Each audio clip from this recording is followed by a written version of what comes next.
Ladies and gentlemen, this is Video Game Growing Pains, and we talk about something a little sad today.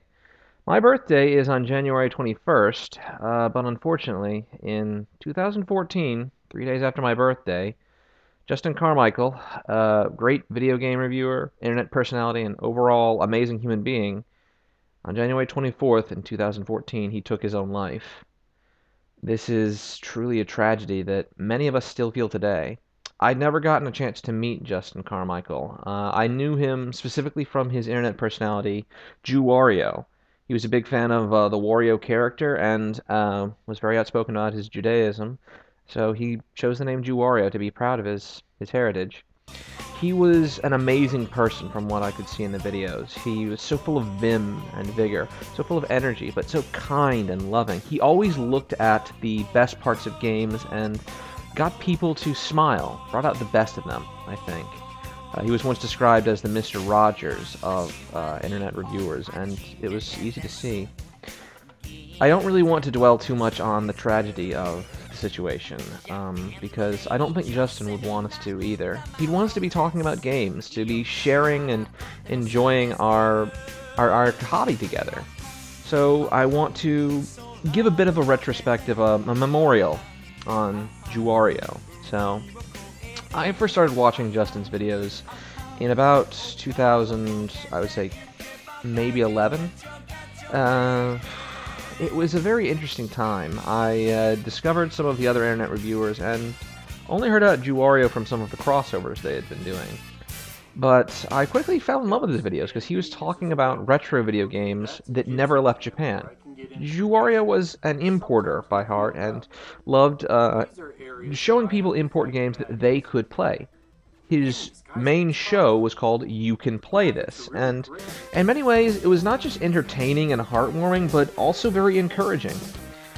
Justin Carmichael wanted everyone to play the great games of yesteryear from Japan that no one got a chance to. And slowly, while I watched his show, I grew to understand why this was so. It was a sort of a cultural bridge, a connection between the US and Japan, and I started to try and get into the import scene myself a little bit. Most notably, when I was visiting Japan in 2011, I bought One Piece Gigant Battle 2, as well as both Ostatakai Oendon games, which Justin did a feature on. And I also got a neat little game called Coldcept, which was based off of an English series I had really loved. And this was my experience with import games. I could read a little Japanese, but I was trying to figure out a lot of it by myself. But Justin was always very encouraging. He would always tell people, you can play this. Some games, you probably won't enjoy if you do it, like, heavy RPGs, but you can do this. I believe in you. And that was really special. Justin actually spotlighted in his second episode a game which would become one of my favorites, Umihara Kawase, and I always wanted to play it, but, well, as sort of a memorial to him, I actually went out and dropped about $60 or $70 on the DS version of Umihara Kawase, the port of the PlayStation 1 and the SNES version.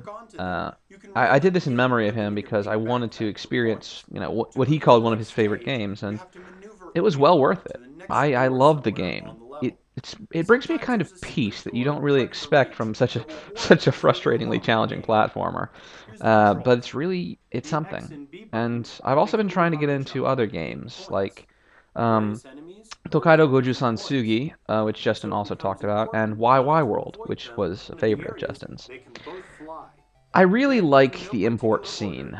I don't really have enough of the old retro consoles or enough money to do it as seriously as he does, but I was glad that Justin was able to get me into it.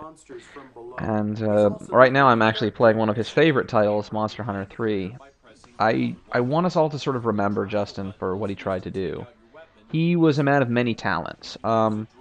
Not only did he talk about import games, but he talked about a lot of different varieties of games. Before his death, he created a show called Scan This, which was all about barcode scanning games, which was really a very interesting tool. I don't think many people would have talked about it, but Justin did. He turned himself into a superhero, actually, the Famikamen Rider, who would talk about tokusatsu, and I really do miss this one, because I love Tokusatsu, but I'm not the best at watching, not the most experienced in looking for it. I still want to watch Kaizoku Gokaiger from Japan. And he also was an accomplished chef. Well, not professionally trained. He loved Japanese food, and his show, You Can Cook This, actually gave me several ideas and taught me how to do some cooking of my own. And it's amazing the effect one man can have on your life, even when you've never met him. I mean, I know people who met Justin, and they were just incredibly heartbroken, but I'd never seen him in person, and part of me died a little bit the day that he went away, because there would be no more video game reviews. There would be no more fun. There would be no more of that funny little man in the bright yellow cap. The man who was so humorous and upbeat and who could really encourage you to play rather than to just be angry at games. He made one of the few review shows that talked about good things and was still fun, funny, and entertaining. And I miss him. I miss him a whole lot. All of us do. Thankfully, Justin's not quite done yet, you might say. He's got his legacy in a lot of videos. He's been in crossovers with Channel Awesome, so that's one way we can remember him. He's been in crossovers with countless other people, like Nash and Linkara and Suede, that guy in the Suede. Probably his greatest legacy are the friends he left behind and the people he affected. One of those friends, Kaylin Dixon, Marzgurl, she's actually making a Famikamen Rider movie, which is meant to honor Justin's memory because his character, the Famikamen Rider, was a superhero. So, and Justin wanted to make a Famikamen Rider TV series, but things happened and he didn't get a chance to.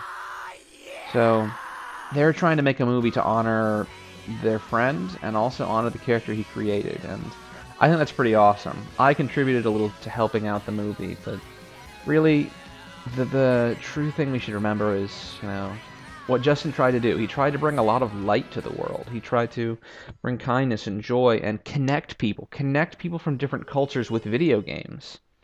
And I think that's kind of amazing. His tagline has always been, you can play this, you can scan this, you can cook this, you can do this, you can do it. And I think that's something that we ought to remember. I just want us all to remember Justin, because, well, he was a very happy, very honest man, but he went through some troubles, and he didn't let other people see it. He wanted to be kind, be strong, but we should be there for our friends. If you're feeling sad and you need someone to talk to, then please do it. Don't hesitate. Don't wait. Talk to the people you care about. Talk to the people who care about you, for God's sake. And if you're a friend, watch out for your friends who might be trying to ask for help but not know how to. This is something we should really pay attention to as friends and as human beings. I don't want us to have to experience another loss like Justin. It was a true tragedy because it was a permanent solution to a very temporary problem. That being said, I don't want us to remember Justin as the guy who, did something really stupid and unfortunate at the very end. Justin was always someone who cared about human beings, who cared about all of us, and so I want us to remember him that way. So, this video has gone around the internet for quite a while. It is probably how Justin's most remembered now, because it just highlights how wonderful he was. But I'm going to attach it to the end of this as well, because everyone should hear what Justin has to say. The message here is that you are not stupid. Alright. We miss you, Justin. I know that you were probably watching over us, playing your Famicom in that big place in the sky, but we miss you. And I hope wherever you are, buddy, I hope that you'll take care. And remember, your message is gonna stick with us, because we won't forget. We won't let others forget either. Alright? Here's Justin to round out this podcast video thing. Take it away, Justin. You know what? I want you all to look at me. I want you all to look at me. I want you to, because what I'm about to say is important. I think I've been thinking about this a lot lately, and I want you all to know this. This goes out to everybody. You're not stupid. Okay? You're not stupid. Don't ever tell yourself that you are. You're important.